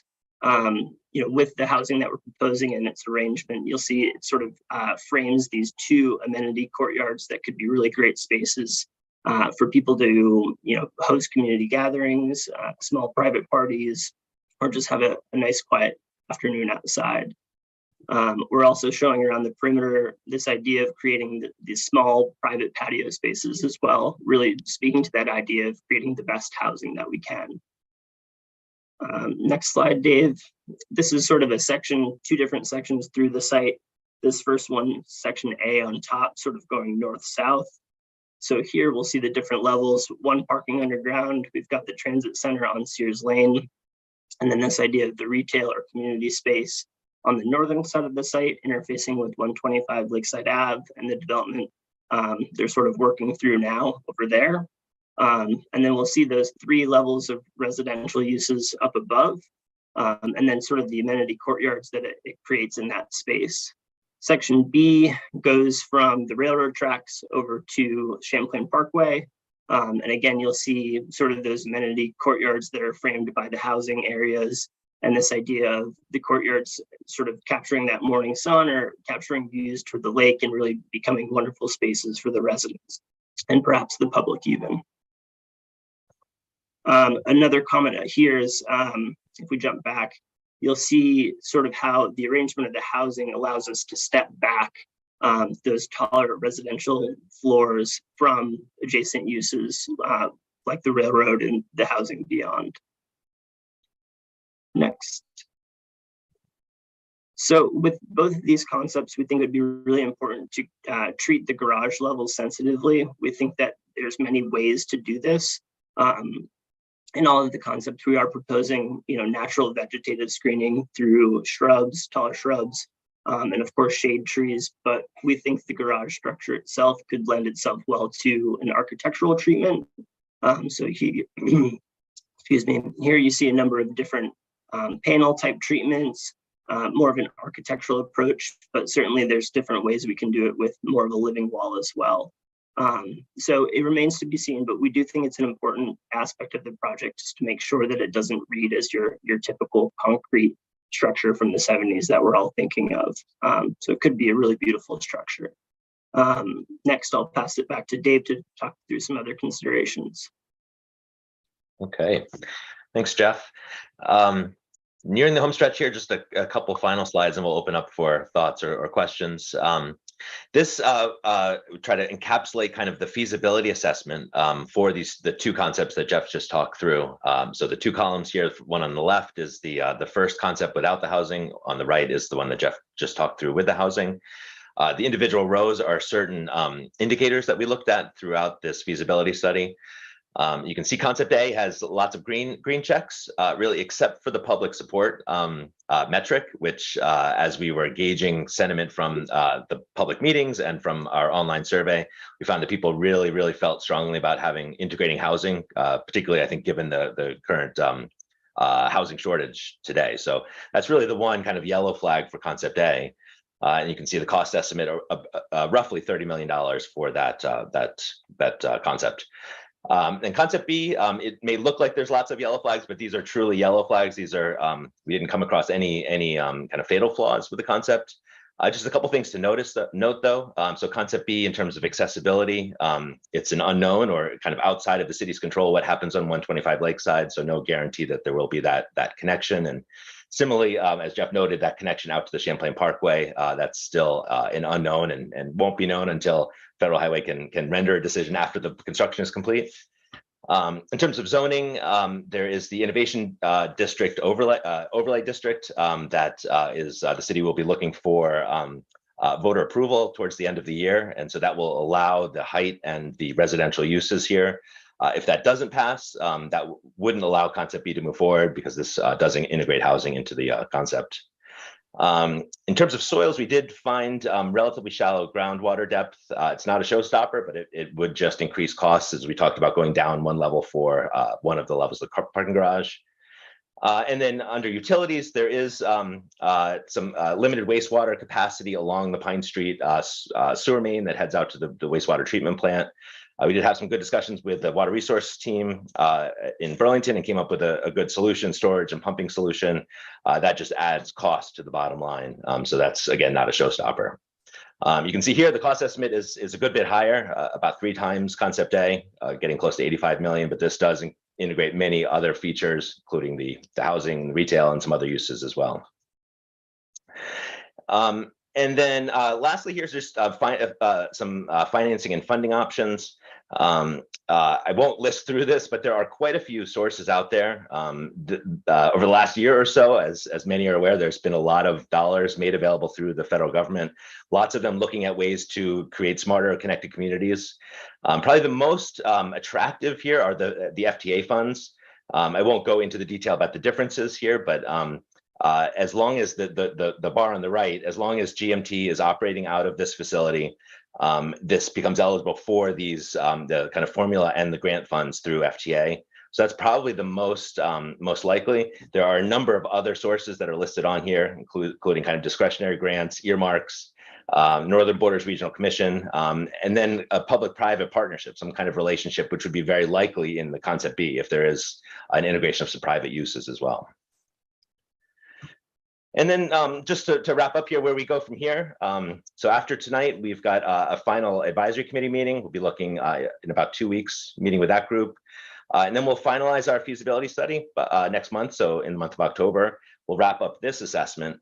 And then as I alluded to, there will be a vote sometime late 2022, early 23 on the overlay district.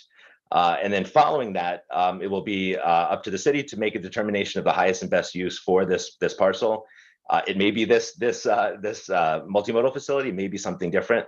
And then pending that determination, if something like this multimodal center is the highest and best use, the design, permitting, construction could start as soon as next summer. And so with that, I will yield the floor and happy to answer any questions. That's a lot. And I'm sure there are questions. I know I have a list of about 6 of them, but Yes. Yeah. Hi, I'm wondering, Would you identify yourself? oh yeah, I'm Andrew Girton. I live in South Meadow. And I'm wondering, if you've identified where the people who would park in this parking garage are likely to be going after they park. There's a number of, I guess, a number of different ways to answer that. One of the key uses of this lot, one of the things that prompted this assessment was the concept of an intercept lot. And so the idea with the Champlain Parkway nearing completion, that anybody who works in downtown or at the Hill institutions could come in on 189 Champlain Parkway, park in this garage, and then take a shuttle into downtown. So kind of removing some of the parking demand from the institutions, from the college and the hospital. So that's one piece. And then I think, as I alluded to there, the college and hospital, Champlain College and Hospital already have 350 cars parking here. And so that would take up a bulk of the parking. If there is residential uses, they would likely have some portion of that parking.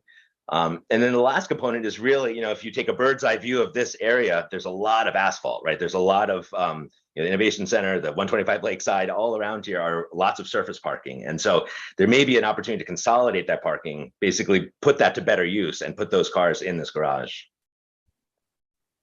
And if I can follow up, is the transportation that would be available so that that bus station and other like bike lane connections, is that already there for where those people are going? Or would there be other pieces that should be built to help make that happen? It most likely is there where it will happen. Most likely the shuttles or the you know, the campus buses will drop off at locations that have accommodation. So whether it's the downtown transit center or up at the university or at the hospital main entrance. So those places would have, you know, facilities at the other end. Gotcha. Thank you. Yep. Thank you. Other questions? Hi, Mike Fisher, Birchcliff neighborhood, Cherry Lane. The cost differential between A and B, would B expect to generate revenue from rents for those properties? Or are those okay? We didn't dig too much into, I mean, we thought a good bit about the mix, whether we have, you know, what portion is affordable, what portion is market rate. We got a lot of feedback from the public that skewed more towards the you know, affordable housing mix, but we didn't spend a ton of time kind of breaking those apart. But yes, presumably there would be some revenue coming in, and that's where that public-private partnership can come in to offset some of those costs for the residential component, because there will be revenue coming in. Okay, thank you. Mm-hmm. Other questions? Lucia? I have a quick question on a note that you mentioned as you were wrapping up on that timeline. You talked about, sorry, my name is Lucia. It's nice to see you, and thank you for that presentation. It was super helpful. Great, great. There's a bullet point on your timeline about a decision in early 23 about the best use of the space. Are there other proposals other than this one for that space right now? Or would, once that is the decision like this, or we're back to the drawing board? I will pass that off to Samantha. She may have some thoughts on that. Sure. Yeah, there's not any other like specific proposals that are being compared to this. I would say that with the zoning amendment moving forward, the city is working towards an agreement with the owners of the private parcel at 125 Lakeside to best understand how these two parcels can work together to serve the community. And so there's a chance that there's an alternate proposal that would come out of that collaborative work. But this feasibility is a really important step in understanding what's possible. Thanks. Other questions? Got one right here. Okay, all right. Hi, Stu Lindsay from Linden Terrace. And you alluded to that there would be bicycle parking, but I don't even see an inverted U in the diagrams. So what are you thinking of in terms of using the bicycle, because you're right beside the bike path? Yes, Jeff, do you want to speak to that one? Yeah, so It's there, it's on the drawing, we have represented it. We haven't gone through the process of actually quantifying how much we would need or want to see on site, but we are anticipating that it would be there. I apologize, it didn't read, it's just the graphics rather small. But we are definitely thinking that there would be some amount of outdoor short-term bike parking, but then also introducing this idea of a bike hub or longer term indoor secure parking for folks that want to use that to sort of wrap up the last mile, say if they get off the bus and need to go to their destination maybe 2 miles away and are looking for that more secure spot. So it's definitely at the forefront of our minds. It's just hard to represent in such a small drawing. So thank you. Joan, you had a question, Joan Shannon?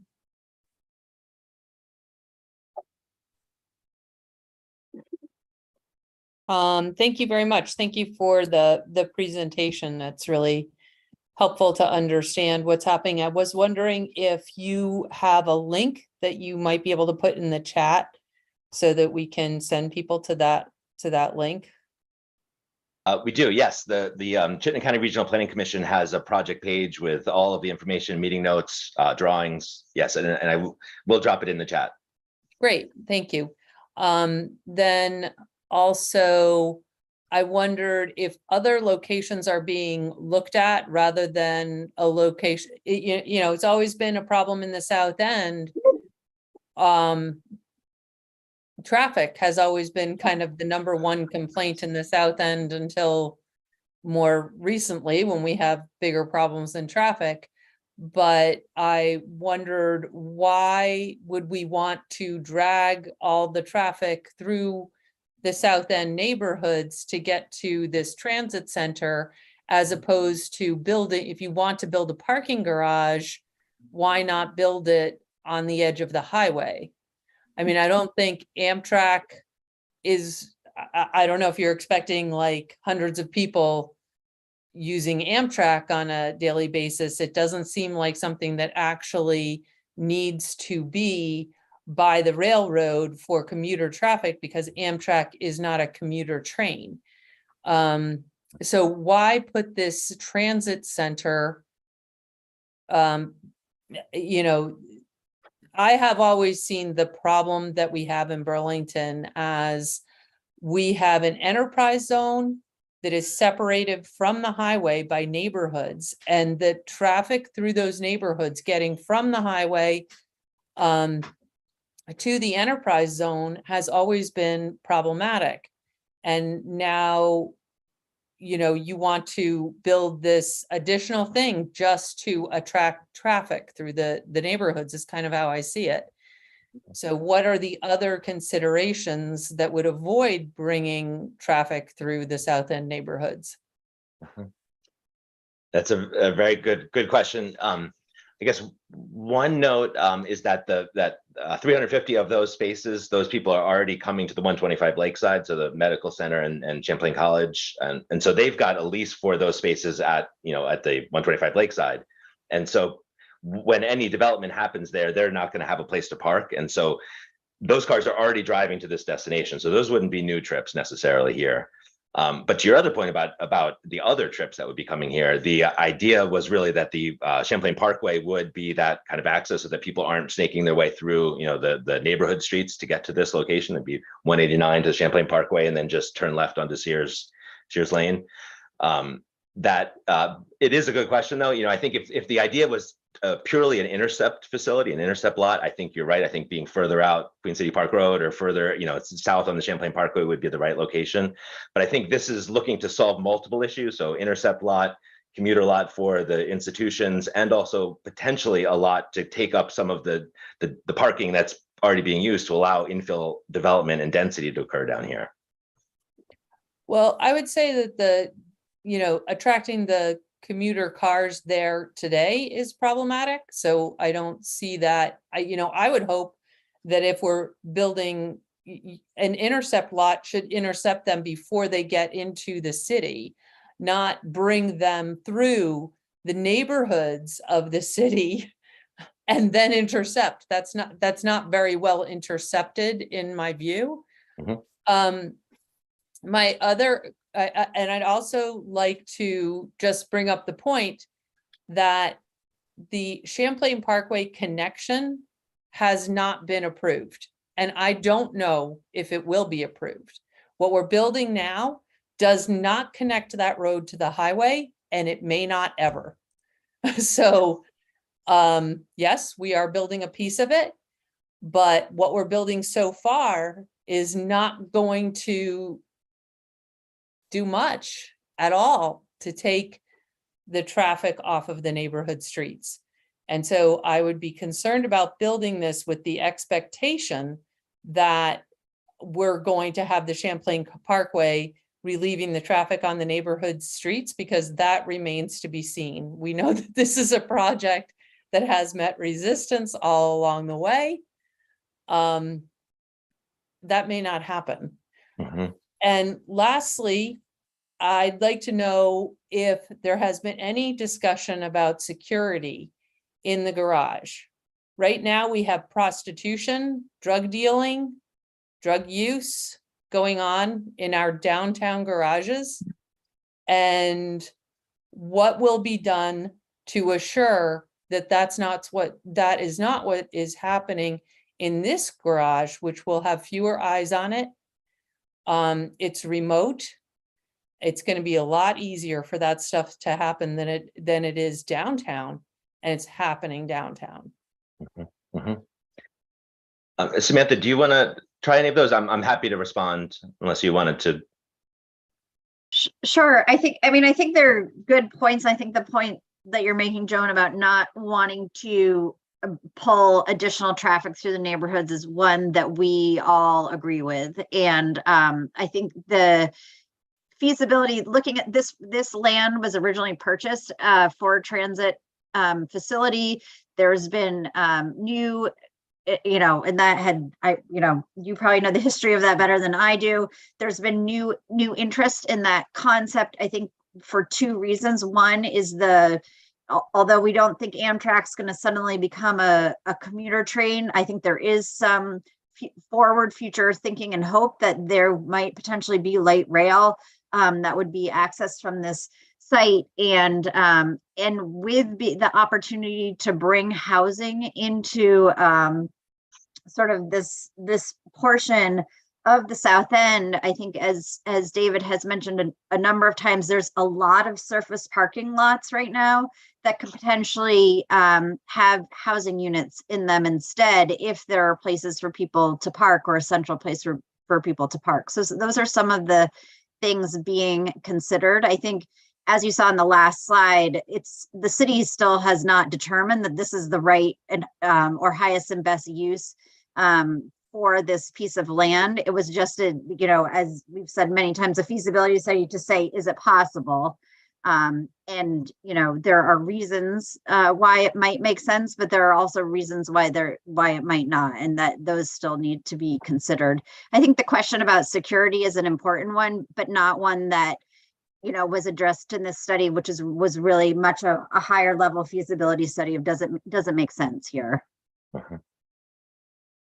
I'd just like to point out that we don't have to build 3 stories of parking in order to build housing, which we do need. There are unmet parking needs right here in the neighborhood. Hula does need that parking, and having it in that location makes sense. Having parking at this location for the hospital and UVM, that does not actually make sense. It would be much better to have that parking not coming through the South End. There's no reason to bring all of those cars going to Champlain or the whatever institutions. They don't need to come through the South End, other than going to the Miller Center and Lakeside. Thank you. No, I think there are a lot more questions, and I think that we will have to schedule another time to ask them. Is there a way that people can ask follow-up questions? What's the best way to do that? That we can where we can point people for further questions. Is there a way? I don't see a chat feature. I only There really see isn't a chat function in this format. there is a Q&A. Can I drop the URL in there? We're gonna have to put it in the minutes, David. That's our best option, I guess. Okay, I'd be happy to send you the URL. It's the Chittenden County Regional Planning Commission, ccrpcvt.org. And then there's a link from there to the project page, and it has contact information, all of the presentation information. But I will make sure it gets into the notes as well. Okay, yeah, that is a kind of weak point in the NPA in the CETA format that we have, is that we don't really have a way to drop things in a chat, but we will make sure to get it in the minutes so that people can follow up. Thank you very much for all of you for being here tonight and for all the information. It's a lot to absorb and to understand. So I think that, I'm sure there will be follow-up questions. Fantastic. Thank you to everyone Thank you. who was in the meeting tonight as participants and as panelists. And our next meeting is October 21st. And I hope you can come. Thank you very much. Right. Yeah.